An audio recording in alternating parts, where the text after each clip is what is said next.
After lots of hard work and years of planning, we broke ground in 2006 at our original site. And we wanted to stay true to our approach of brewing authentic craft beer. And so we had a lager, we had an ale, and then we had a mid-strength lager.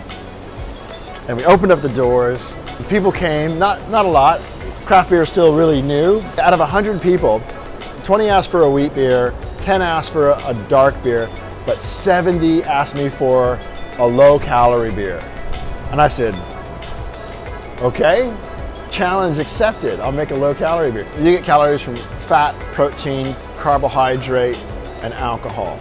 So beer really doesn't have fat or protein in it. They call them negligible. We're not going to talk about those. So let's just talk about the carbohydrate content, which is a sugar. So then you have your calorie content from the alcohol itself. Of course, we didn't have the lab facilities, and we still don't, to test this kind of stuff. So we had to send it off to independent certified labs and say, hey, check what I got.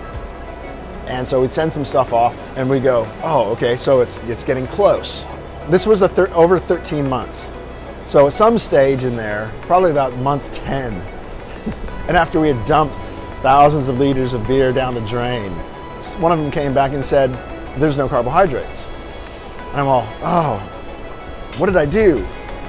Not thinking to replicate it again, but thinking to put the carbs back into it. Of course, the smart one of the family, PETA, says, no, keep it low, keep it at no carb, do it again. And I'm all, oh.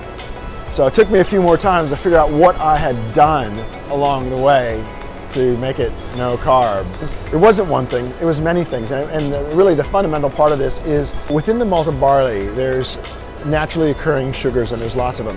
And when you make a normal beer and you're not trying to do what we're trying to do, there are sugars that don't get fermented, so we call them residual sugars. They stay within the beer itself, and they add a calorie content. What we're trying to do is take those naturally occurring sugars within the malted barley, break them down so completely in our brewing process that when the yeast is introduced, it consumes all of the available malted barley sugars, and then leaving no carbohydrate content and just alcohol and some good flavor. The flavor was the biggest component for us. How do you get a good body in a beer that is very, very light in gravity? But I think we did it. I think Bighead is now, I think a lot of people enjoy this beer. This is an every occasion beer. I don't think there's an occasion that I can think of that you're not going to want this at, because it's just so pleasing and sessionable, and it's got a really nice balance to it. If I was at a barbecue and I was drinking Bighead and I'm thinking, what do I want to have? And I could pick anything. I'm just going to pick prawns. And you just keep them coming.